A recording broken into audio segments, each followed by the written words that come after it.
Bonsoir à tous, j'espère que vous allez bien. C'est bizarre, j'ai une grande pitié pour notre, notre enfant, notre compatriote, notre petit frère, ce footballeur talentueux, Aaron Boupendza. Ce soir, alors que je suivais le journal, le conseiller en communication du ministre des Sports est venu donner le programme de l'arrivée de son corps, sa dépouille mortelle qui arrive lundi entre 14h et 15h30.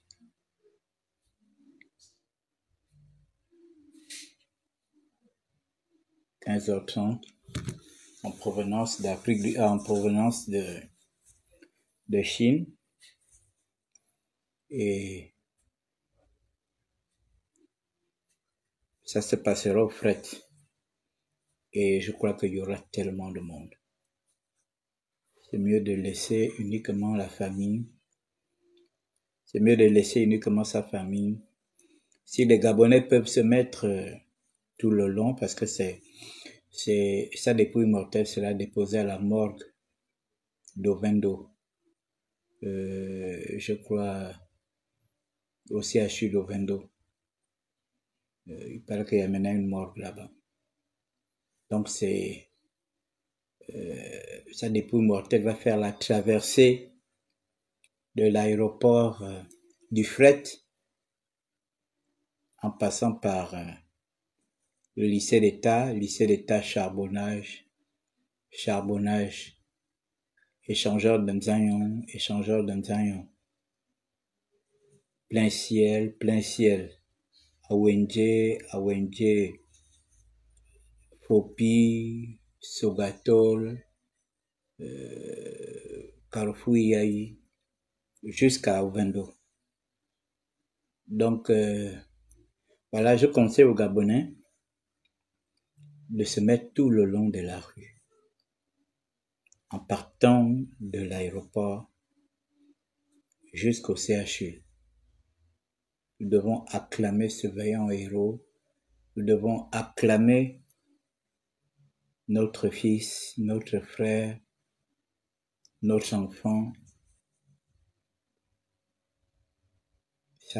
Ça fait mal de voir un jeune talentueux. Il m'était arrivé je me rappelle, j'ai fait un live sur lui aussi, je demandais aux Gabonais, qu'est-ce que vous avez avec cet enfant? Laissez-le, c'est un petit, on nous dit qu'il a, là, je sais pas si c'est 28 ans, je sais pas quel âge il avait. Il faisait les choses d'un enfant, les choses des jeunes. Mais je voyais les gens s'acharner sur lui, sur la toile, comme s'ils avaient affaire à quelqu'un de mon âge. Quelqu'un de mon âge encore, si je me comportais comme ça, on peut quand même comprendre, on peut dire, mais le papa là, c'est pas possible. Pourquoi il fait des choses comme ça? Mais vous voyez bien que c'était un jeune. Je sais pas quel âge il avait, si c'est 28 ans ou 29 ans. Je sais pas. J'ai oublié son âge. Mais il devait pas avoir quand même 30 ans. Mais vous voyez bien qu'il faisait les choses des jeunes. Il faisait les choses des jeunes. Et je ne sais pas pourquoi les gens n'ont pas compris ça. Que Aaron, c'était un jeune. Il s'amusait, il s'éclatait. Vous voyez aujourd'hui, tous ceux qui ont tiré sur lui font semblant aujourd'hui de faire des posts sur lui, reconnaissent que oui, il était meilleur, il était bien. Mais beaucoup ont passé leur temps à tirer sur lui dans les réseaux sociaux. Voilà pourquoi je vous dis souvent, faisons très attention avec les réseaux sociaux. Vous risquerez d'avoir la mort des gens dans la conscience. à cause des actes que vous posez sur la toile. Vous voyez aujourd'hui, c'est sa famille qui est perdante. Sa famille a perdu un fils. Sa famille a perdu un milliardaire. Oui, Aaron était milliardaire. Parce que regardez le dernier contrat qu'il signe et qui a été divulgué. Il a signé un contrat de 7 milliards. Est-ce que c'est à cause de ça? Est-ce que c'est à cause de ça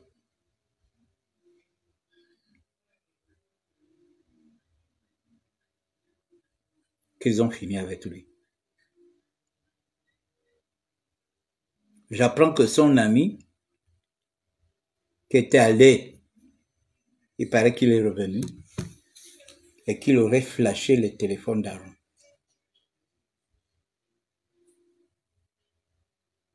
Son soi-disant frère.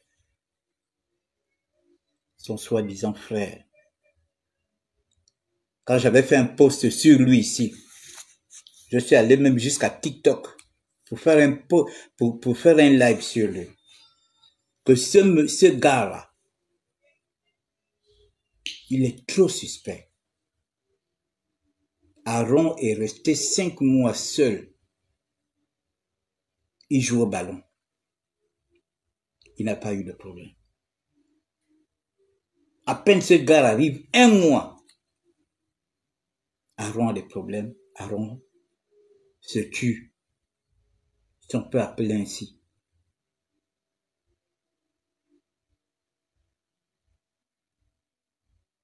On ne sait pas si c'est donné la mort, on ne sait pas ce qu'ils se sont dit avant qu'ils ne se jettent. Et on me dit qu'il est ici.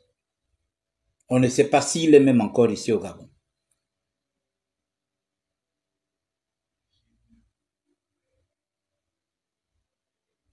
La mort d'Aaron doit servir de leçon à tous nos petits là, à toutes nos petites stars. Vous avez vu comment Aubameyang se comporte? Aubameyang, sa carrière est gérée par sa famille. Son père, c'est son manager. Sa mère s'occupe des finances. Ses frères sont dans sa communication. Puisqu'Aubameyang aujourd'hui est une entreprise. Donc il a autour de lui sa famille qui est rémunérée. C'est comme ça quand on amorce une carrière professionnelle à l'international, on s'entoure de sa famille et des professionnels. On ne s'entoure pas des amis des quartiers que nous on a grandi ensemble. Il faut que tu les traînes. Vous avez vu que tous ceux qui sont dans le milieu d'Aubameyang, ce sont les gens qui ont joué au ballon. Ce sont les gens du milieu du football. Son père, international gabonais, professionnel. Ses frères, ils ont joué en équipe nationale, ils ont joué dans des grands clubs. Des anciens professionnels. Vous pensez pourquoi il n'a pas pris ses amis qui ont grandi avec lui ou bien qui ont pris avec lui à l'école primaire ou bien machin. On s'entoure toujours de ses parents et des professionnels. Aaron n'a pas eu la présence d'esprit de s'entourer de ses parents et des professionnels. Il s'est entouré de ce type. Il paraît qu'il est venu ici. J'ai suivi un débat sur TikTok. Il paraît qu'il a flashé le téléphone d'Aaron. Il flash le téléphone, pourquoi? Parce qu'il veut effacer toutes les conversations, les échanges.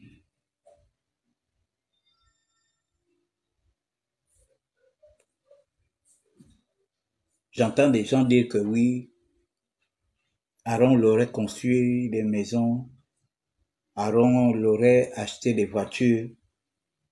Aaron l'aurait mis en haut.